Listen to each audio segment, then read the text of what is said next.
where is it really providing value and where is it falling flat? And I think the team has some really good tests and indicators that show a couple of things, but one of the most interesting things was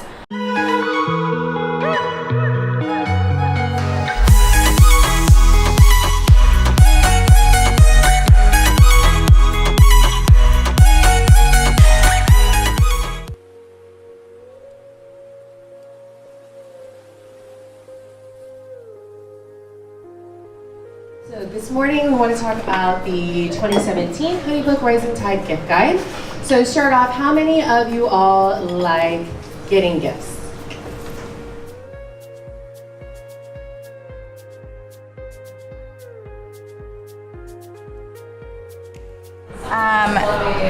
So if you've been following, you know that we've been experimenting a little bit with these help a reporter out emails, and we just found out this morning that one of the mentions got picked up in Forbes. So we have a mention in Forbes this morning, which is super exciting. You mean you.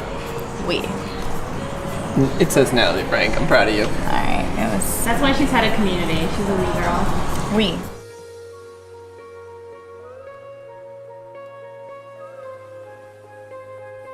In addition to that, one thing that we've been talking about doing for a while, and this was I think the first or second time that we've actually done it, was to create blog content that is more dynamic. So it actually included a video in addition to the written content as well.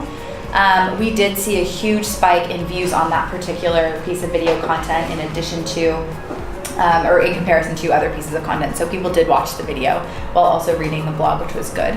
Again, I think whether it was just the content itself that drove that, or the fact that it was hyper-relevant content that was being spoken about in a given period of time where other people were talking about it, so it just fit the sort of conversation and what was happening in the world.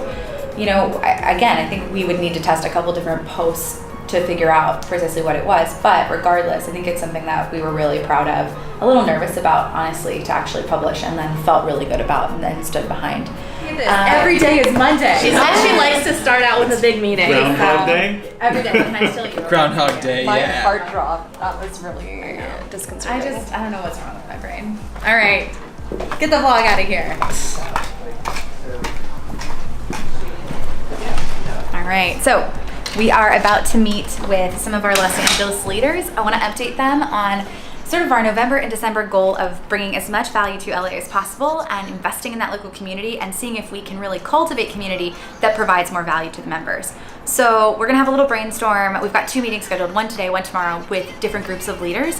And then hopefully that also sets the stage for the initiatives we're going to do. So we're really excited about that. Hi! Hi, Miguel. Congratulations! Where is it really providing value and where is it falling flat? And I think the team has some really good tests and indicators that show a couple of things, but one of the most interesting things was because of our industry being incredibly geographically based, where there are areas of density on the platform. So for example, where there are more creatives on the platform, there is more value being provided to everyone. Versus small cities and towns where there might be 2 or 3 creatives, there's no business being shared, there are very few referrals even on there. And it goes back to this idea of, for example, we tell the story a lot where we say fax machines. If one person has a fax machine, they have no one to fax. So there's no point to that one person having a fax machine. But then the minute, 100 people that they know and care about have a fax machine, communication can happen and value can be provided. And so the company was talking a lot about it and, kind of threw out this idea of, well, what if instead of trying to grow the network, instead we focused on one city and just trying to provide value to one city. We see the efforts that you have made, all of the leaders in LA have made, and that community is one of the strongest that we have in the country. And it reflects so much of what we love about Rising Tide. So we made the decision to hone in on LA for November and December as part of our overall goal of growing community. What concerns do you have, or what questions do you have, or what ideas do you have? What could we do for LA that would really help the community? In terms of like the captions are relevant and they're on brand, and then responding to the inquiries over Facebook Messenger and then in the DMs. Okay, awesome. What has been for you, like getting into it, what has been like the biggest question or pain point or thing that you're like, I need to solve this today, or like figure out anything in that realm, or do you feel pretty like good? To be completely honest, it's being on brand to make sure that the messaging aligns with the Honeybook brand, and then the messaging aligns with the Rising Tide brand. Okay. Yeah. Perfect. That's understandable. I feel like that's something where even when we were writing the brand story, we went, well, is this on brand? And we had to go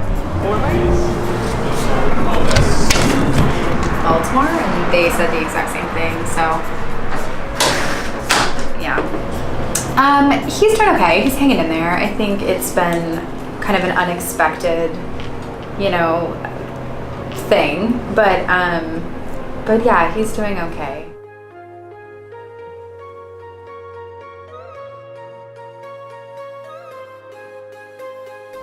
What about like the pre-launch? Do you have dates yet for pre-launch? You want to just make them up right now?